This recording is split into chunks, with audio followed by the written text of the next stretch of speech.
खूबसूरत लोग हमेशा अच्छे नहीं होते, लेकिन अच्छे लोग हमेशा खूबसूरत होते हैं। यह कहना था विश्व में शांति के दूत बनी मदर टेरेसा का। ऐसा माना जाता है कि दुनिया में लगभग सारे लोग सिर्फ अपने लिए जीवन जीते हैं, पर मानव इतिहास में ऐसे कई मनुष्यों के उदाहरण हैं जिन्होंने अपना तमाम जीवन परोपकार और दूसरों की सेवा में अर्पित कर दिया। मदर टेरेसा उन्हीं महान लोगों में से एक थे जो सिर्फ दूसरों के लिए जीवन जीते हैं। मदर टेरेसा एक ऐसी महान आत्मा थी जिनका हृदय संसार के तमाम दीन दरिद्र, बीमार, असहाय और गरीब लोगों के लिए धड़कता था। इसी कारण उन्होंने अपना संपूर्ण जीवन उनकी सेवा और भलाई में लगा दिया। आइए जानते हैं शांति की दूत और मानवता की प्रतिमूर्ति बनी मदर टेरेसा के जीवन के बारे में, जो हमें मानवता का सही अर्थ समझाते हैं।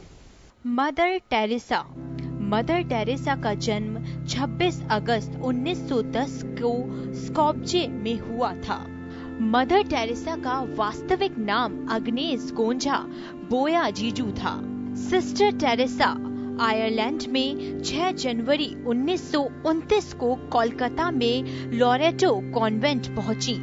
उनका मन शिक्षण में पूरी तरह रम गया था, पर उनके आसपास फैली गरीबी और लाचारी उनके मन को बहुत अशांत करती थी।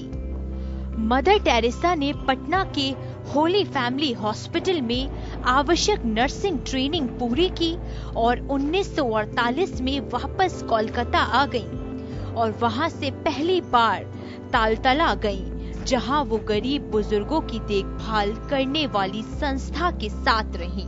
उन्होंने मरीजों के घावों को धोया, उनकी मरहम पट्टी की और उनको दवाइयां दी। मदर टेरेसा को मानवता की सेवा के लिए अनेक अंतर्राष्ट्रीय सम्मान एवं पुरस्कार प्राप्त हुए और भारत सरकार ने उन्हें पहले पद्मश्री 1962 और बाद में देश के सर्वोच्च नागरिक सम्मान भारत रत्न 1980 से अलंकृत किया।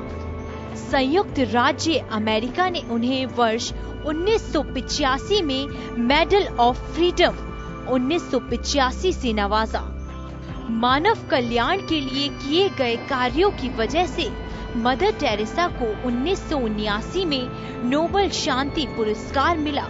उन्हें ये पुरस्कार गरीबों और असहायों की सहायता करने के लिए दिया गया। 5 सितंबर 1997 में मदर टेरेसा की मृत्यु हुई। आपने देखा कि कैसे मदर टेरेसा ने पूरी दुनिया के सामने मानवता की मिसाल कायम की और मानवता को सबसे बड़ा धर्म बनाया। मदर टेरेसा भारत में आकर भारत की ही होकर रह गई और हमारे देश ने उनका तहे दिल से स्वागत भी किया था।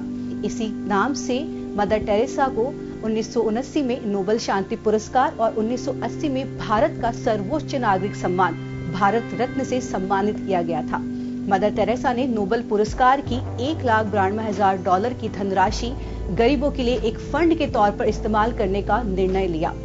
26 अगस्त यानी आज मदर टेरेसा की 110वीं जयंती है। मदर टेरेसा की जयंती पर हम यही संकल्प लें कि यदि आप 100 लोगों को भोजन नहीं करा सकते, कम से कम एक को तो भोजन जरूर करवाएं।